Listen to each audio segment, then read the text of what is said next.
एक इलाके में एक भले आदमी का देहांत हो गया। लोग अर्थी ले जाने को तैयार हुए और जब उठाकर शमशान ले जाने लगे तो एक आदमी आगे आ गया और अर्थी को एक पांव पकड़ लिया और बोला कि मरने वाले से मुझे 15 लाख रुपए लेने हैं, पहले मुझे पैसे दो फिर उसको आगे जाने दूंगा। अब तमाम लोग खड़े तमाशा देख रहे थे।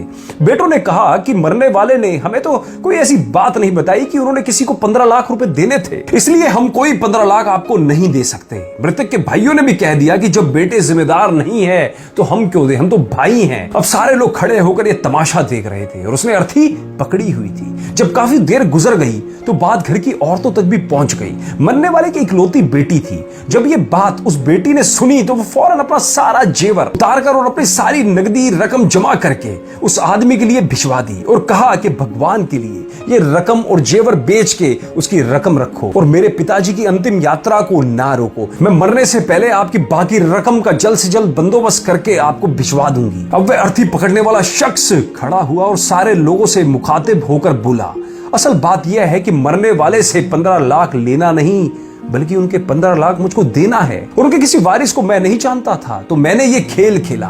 इस सब के लिए मुझे माफ कर देना, पर अब मुझे पता चल चुका है कि उसका वारिस कोई बेटा या भाई नहीं बल्कि उसकी यही बेटी है और वो ही असली हकदार है इस 15 लाख रुपए की। दोस्तों, स्त्री के बगैर पुरुष की जिंदगी बेकार है।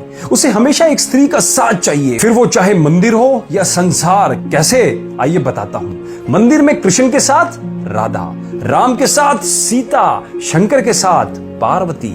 सुबह से रात तक मनुष्य को अपने हर काम में एक स्त्री की आवश्यकता होती ही है। पढ़ते समय विद्या, फिर लक्ष्मी और अंत में शांति।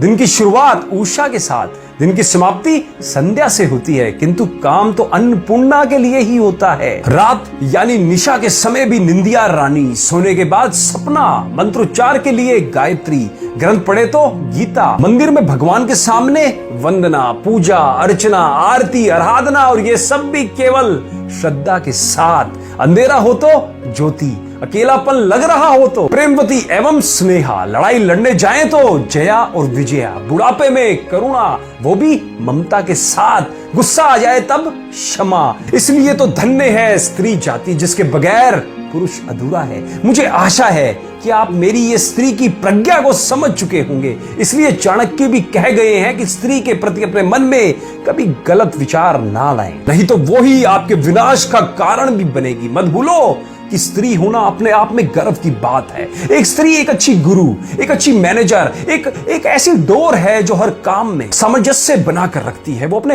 अंदर एक जीवन को संजोती है। एक वही तो है जिसके अंदर जिंदगी बढ़ती है। बाकी माँ के गर्भ से बाहर आने के बाद साल दर साल जिंदगी कम ही होती है। शास्त्रों में भी लिखा है, यत्र नार्यस्तु पूज्यन्ते रमन्ते तत्र देवता, अर्थात जिस कुल में स्त्रियों का आदर है वहां देवता प्रसन्न रहते हैं। मैं तो हमेशा ही कहता हूं कि खुशकिस्मत हैं वो जो कि बेटी के बाप